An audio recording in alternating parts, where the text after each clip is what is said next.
I just spent the last 6 weeks training and hunting squirrels with my dogs on public land in the Arkansas Ozarks. Summertime definitely brings its own set of challenges and lessons. The heat, the bugs, the thick vegetation, it all tests you and your dogs. But I learned that if you're willing to listen, adjust, and endure the grind, those hard summer trips can pay off big time for you and your dogs. In this video, I break down the lessons learned over the last 6 weeks, how hunting is completely different in the summer than in the fall, and a bunch of practical tips I learned along the way. Just the gear recommendations and dealing with the bugs advice I offer at the end is worth the watch. Stick around, you're not going to want to miss this one.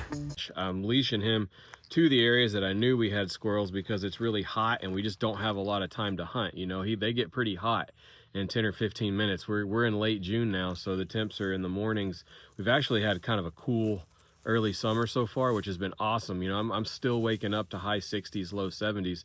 So my dogs are actually running for a good solid half hour in this heat, which is awesome, because here pretty soon it's going to be mid 80s or so when I wake up, and there's only going to be 1 or 2 times per tree, or per trip, you know, 1 or 2 trees per trip, if that. So, you know, definitely changing up how you do it in the fall. There's acorns on the ground. It's cool. Your dog can go for hours.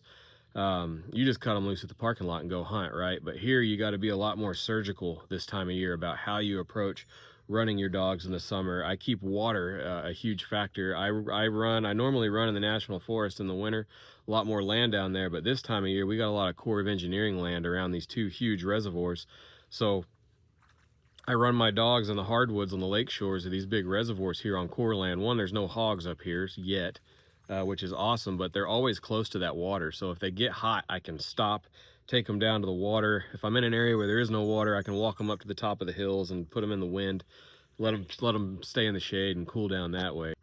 It's been worth it. It's been a good progression. In the beginning, it was trash breaking, you know, but then I saw the confidence start growing. You know, we had valleys where they just weren't feeling it. So I would just turn around and go home, which was a little frustrating because it's a 40-minute drive up here for me, and when my dog just doesn't have it, it's kind of sucks to just walk half a mile with your dog and turn around and drive all the way back. That's over an hour and a half of my time just driving, but you know what, that's the game, running squirrel dogs. But he hit a point these last few weeks where things really started clicking. I started seeing him understanding more, okay, this is what I'm out here for. He's starting to other animals, all the other things he normally would run into, that he'd normally pay attention to, that would take his focus, because hey, I'm just excited to be out here hunting.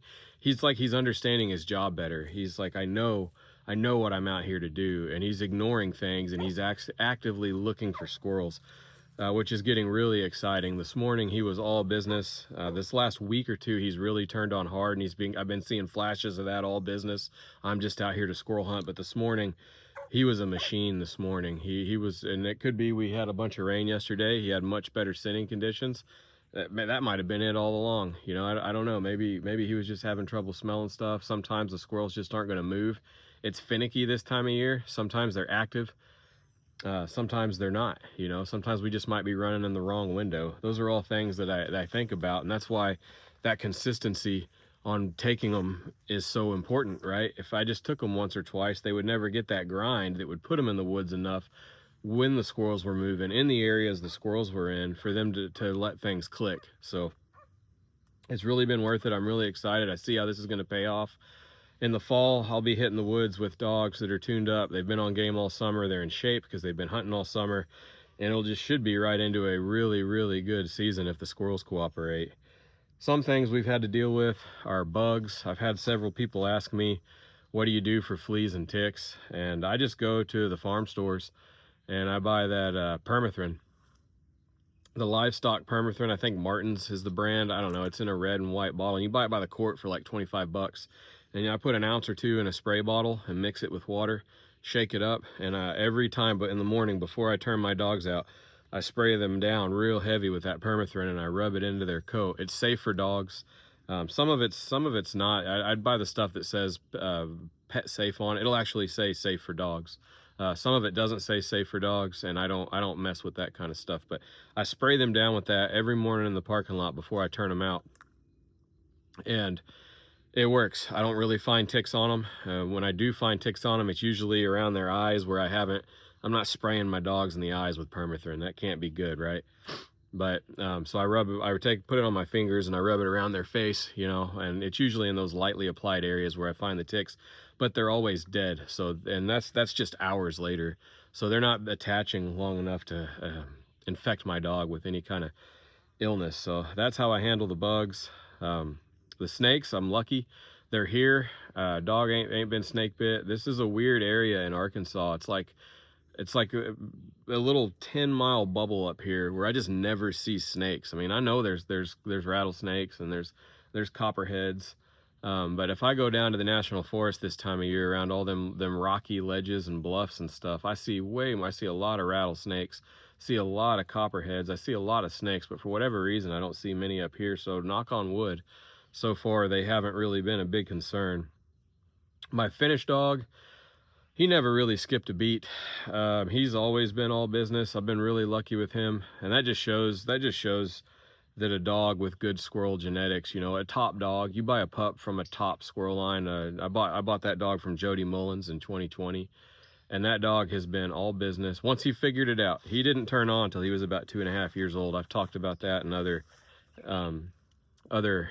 videos that I've made, but once that dog figured the game out, he is a machine. He is just ate up with squirrels. That's all he wants to do. He never misses a beat. And that's how it was this summer. He was a little slow because he was out of shape the first month or so, but now he's kind of getting in shape again, and he's hunting hard. And that dog's just, he's not lying. When he barks, there's a squirrel there. Might be a den tree, because up here in the Ozarks, you know, there's a hole in every other tree. So it usually takes 3 or 4 trees to see the squirrels.